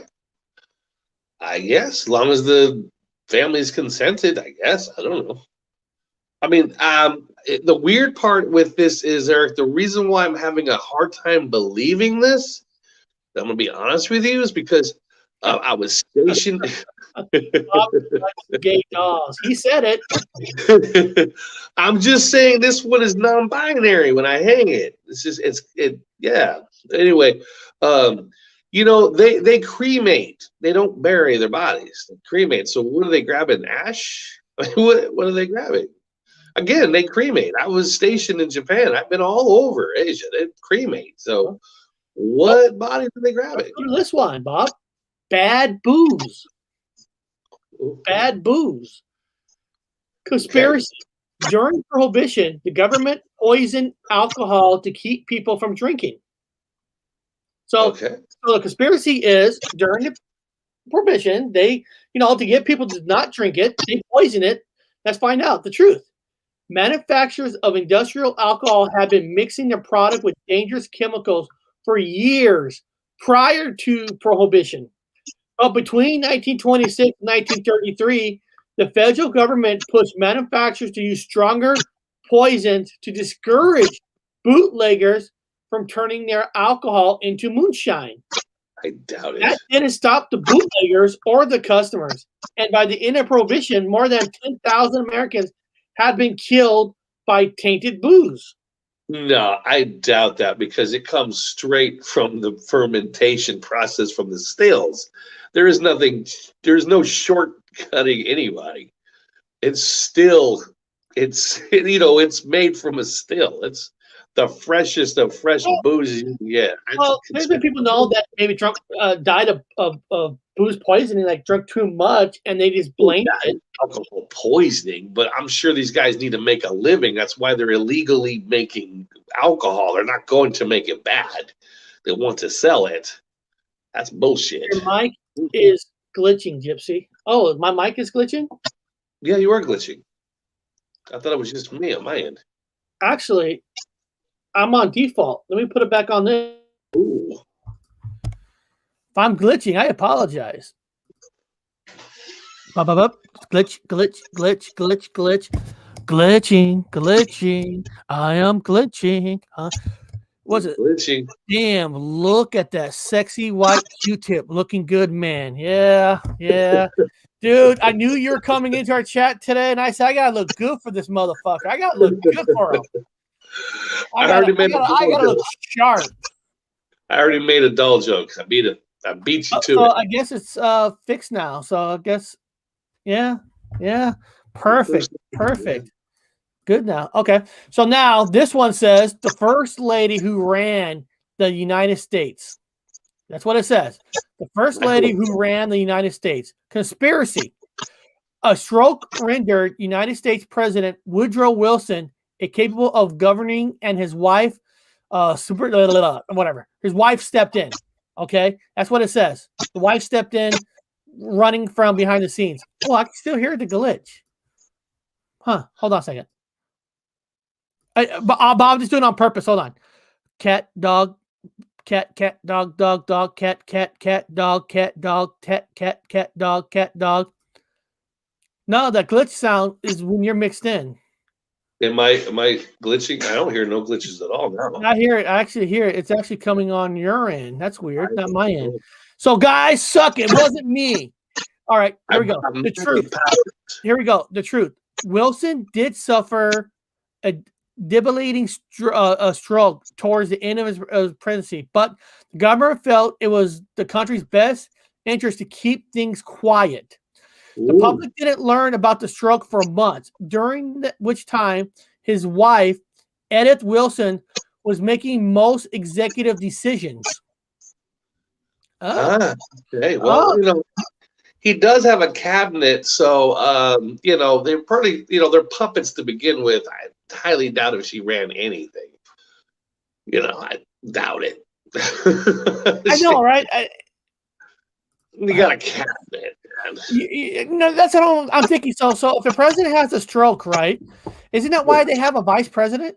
Yeah, they have a vice president. They have all these different. So what? So the president's down, then the wife's going to make the decision. I mean, I don't know. If they did, then that's a poor government panel, like you said, that they can't make decisions on their own. Oh, yeah. Here's one. Government mind control. Oh, yes. I'm going to mind control. It sounds like the Clinton administration. Yeah, you're probably right. Hillary's wife, you're probably right. I don't believe she ran anything, just another story. I kind of agree with you on that, because why would you have a vice president and all these people on your cabinet and your wife is making decisions? Yeah. But let's go to mind control. Here we go, Bob. Here's the government mind control. Conspiracy. The CIA was testing LSD and other hallucinogenic drugs on Americans in a top secret experiment on behavior modification. Here we go. I believe it. The program was known as MK/Ultra, and it was real. The CIA started using volunteers. The novelist Ken Kesey was one notable subject. But the program had soon began dosing people without their knowledge. MK/Ultra left many victims permanently mentally disabled. At the present time, another drug that alters food and perception and is causing great public concerns because of its harmful effects in meth. Now, first of all, I mean, stories that the government has done all these secret experiments has always been there.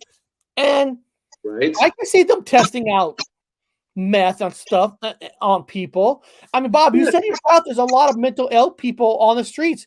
Maybe these people were tested at one time. Hey, remember the movie?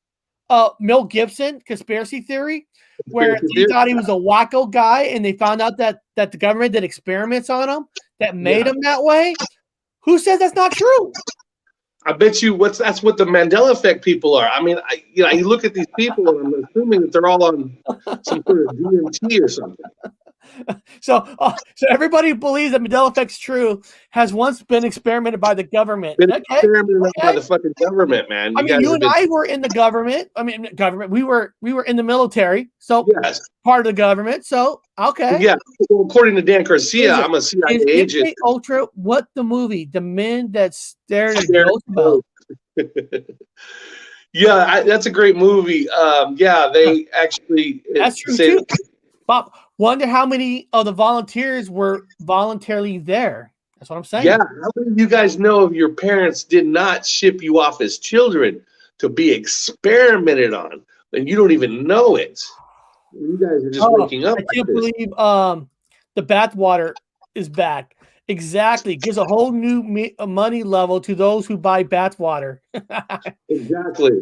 That's how they bathwater sales are going up. I can tell you that.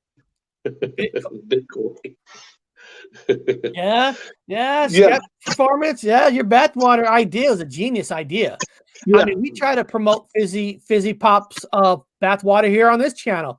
We try to tell people, man, to help out Scrap Performance, to help him out to live a better, rich life, buy fizzy pop bathwater. And now, hopefully, Scrap Performance, that you give her a good cut of the bathwater money. Well, yeah, he's like the pimp. The bathwater pimp sells people's bathwater. What is this? The Daily Lama's impressive salary. I'm sorry, impressed salary. My fault. The conspiracy. The Dalai is a CIA agent. This guy is an agent of the government. Now, first of all, let's be honest here. Bob and I were been called CIA agents for the government if we disagree with somebody. So if you disagree with somebody, somehow in this community, you become a CIA agent. So maybe this guy's Mandela affected and he disagreed with somebody, and now he's a CIA agent. I wonder if he's a GS-12. I bet you he's probably the highest they have. Of course, she is doing all the bathing. Hard-working girl. Yeah, but are you giving her a cut of the money? You're not being like one of those pimps that take all the money, right? You give her some of the cut. Okay. You backhander. Get back in that tub, bitch. Wood Brothers don't qualify for CIA. What do you mean we don't qualify for CIA? Well, we don't get a pay, Bob. Why can't we qualify for CIA agents? We want that paycheck. Yeah, let's find out about this guy. The truth. Perhaps the reason Dalai Lama is smiling in all those photos has something to do with the 6-figure salary he pulled down from the U.S. government during the 1960s. According to declassified intelligence documents, he earned $180,000 in connections with the CIA funding of the Tibetan of resistance to the tune of $1.7 million per year. The idea was to disrupt and hamper China's infrastructure. Well, he makes a lot of money. So the Dalai is believed to have power to choose the body into which. Now, first of all, you could corrupt anybody with money. I'm serious. What is this? Yeah. Oh, who's this? Magnetic Vortex reason. CIA. There's been so much secrecy in disformation over the last 100 years that it's become impossible to prove anything in the face of official denial. That is true. Yeah. That's fucking true. Yeah. It's like the Dalai. The Dalai. Oh, wow, this is nice. This is too good. I have to rewatch. Well, that's awesome. That's awesome. Mind's Eye. I've heard they are allowed cigarettes for that reason too. There we go. Hey, bathwater, pimping is hard. So I cannot discuss the financial affairs of the bathwater empire. If Trump doesn't have to show his taxes, I don't have to disclose. Fair enough. That's fair enough. You know, Bob, there's a movie on Netflix. It's called I Care a Lot. I Care or something. And it starts a woman who has an empire, not an empire yet, but in a movie where she's like a criminal in her own way. She gets doctored to make these old people where they need emergency help. Oh, I've seen that. Okay. Oh, God. And the small guy in it is from Game of Thrones. Now we actually watched it last night, and it's like watching two criminal groups. Oh, and God. it's like they're fighting with each other because the mother that they took was the criminal's mom. So it was like watching two criminals going against each other, and you're rooting for one criminal to win against the other criminal. But then at the end, the young criminal guy from Game of Thrones kind of like lost the war. She finally got him, but he's like, hey, I'm not going to give you $10 million. What if we should go to business together? Because what you're doing is a genius idea. Let's take your idea and open it on a worldwide. So we'll make not a government. We'll make a corporation worldwide, and it's like watching it. Like, dude, that's how the world works. Criminals get with criminals, and then they try to legalize it. What they're doing on a bigger picture, and call it free enterprise. And I'm like, wow. I'm like, okay, the movie's not the best movie in the world, but I'm like, I can see that where the guy's like, you kind of won, but instead of me giving you 10 million, you go in business with me. I'll put up the money. You be CEO. Instead of steal from all people in one state, we'll make it worldwide. And it's so true on life itself. Yeah, that makes sense. That's brilliant. That's what we have now. Basically, we live under a mafia's thumb. That's multiple family mafias. There is no governments anymore. It's all fucking government mafias. We'll do a couple more, and then I have to end the show because I got to pick up my daughter from school. But number 6 is John Lennon was under government surveillance, government. So the government was spying on John Lennon. Conspiracy. The FBI was spying on the former Beatle, John Lennon. Everybody. Okay, the truth. They most certainly were. Like many counterculture heroes, Lennon was considered a threat, and anti-war songs like "Give Peace a Chance" didn't exactly endear former Beatles John Lennon to the Nixon administration. NPR reported in 2010. In 1971, the FBI put Lennon under surveillance, and the Immigration and Neutralization Service tried to deport him a year later.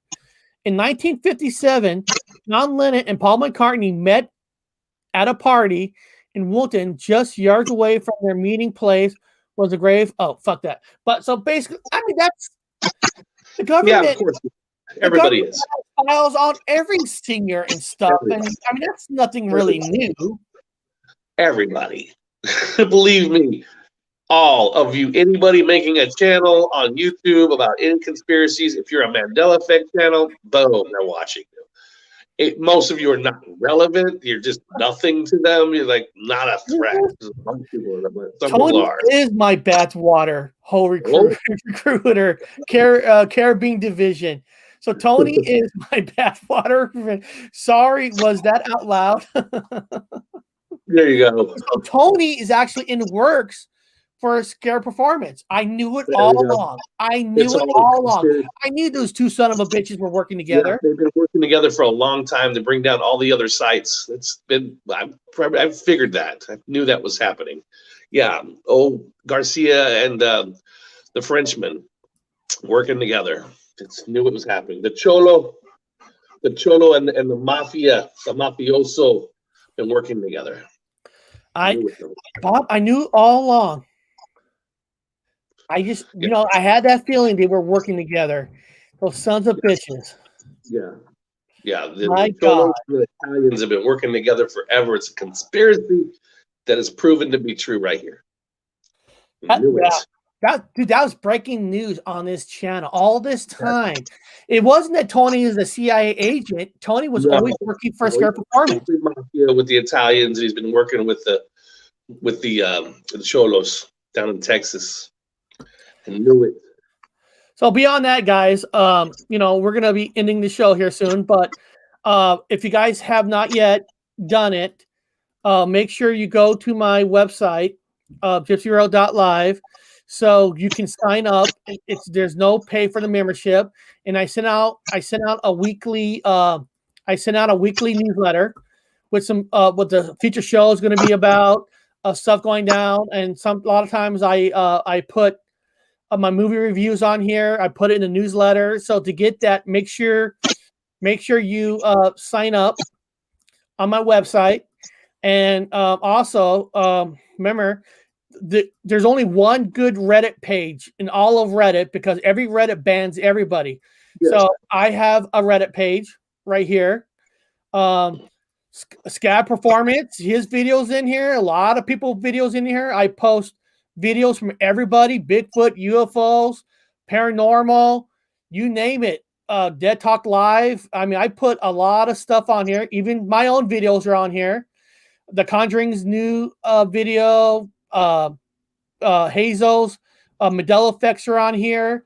So this is the number one Reddit page of all of it. So if you're going to go to Reddit, make sure you just go to mine, and you guys yourself can post videos onto my Reddit page. Not just me, anybody can. So if you want to promote another channel, just go to my Reddit, promote their channel on there, put their video on there. I try to put all my friends on there. You know, yeah, I don't see mine. UFOs. I see not one of mine on there. No, you've been on here. You've been on here. Yours is more on the bottom, but no, you've been on there. But you haven't been making a lot lately. You've been slowing down. Yeah, you're in California. Yeah, now I'm back in England, so yeah, I'll be starting mine back up again. So I'll be. Thank you. I appreciate that. I appreciate that. He watched my. That's the Oingo Boingo video. He watched my Look What the Cat Dragged In, Evil Dead style. Yeah. I appreciate that. That's awesome. Right there. There's Look What the Cat Dragged In. Nice. I appreciate that. That's awesome. After the show, I will watch it again, guys. Saturdays. I will be doing mine again if I can get to it, but I will be putting mine out. So I got my old computer systems back. I've got all my extra technology. So I'll be making some fun ones. Yes, back in England. So beyond that, guys, it's George's Day, Roman. Yeah. So beyond that, guys, have a great weekend. I'm going to be watching Mortal Kombat tonight, so I'll be posting a review on my Horror Talk channel. So make sure you guys are subscribed to my Horror Talk channel. If you're not, then then what's wrong with you? Bob was actually a guest on it last week. Yes, I was a guest. Yeah. And I'll put that here. I'll put that in the chat too, so you guys can go there. And then tonight, have a good weekend. And tonight, see my review. Now you can also watch Mortal Kombat on HBO Max, but I'm watching on the big screen because that's where you got to watch it at. So beyond that, guys, have a great weekend. Have a safe weekend, and stay away from alcohol, or you're gonna be like Bob down there. No, that's just a joke. Bob's actually probably the first time he's been sober in a long time since the California trip. No, not really. Bob is getting all the sign before it ends. Yes, I am.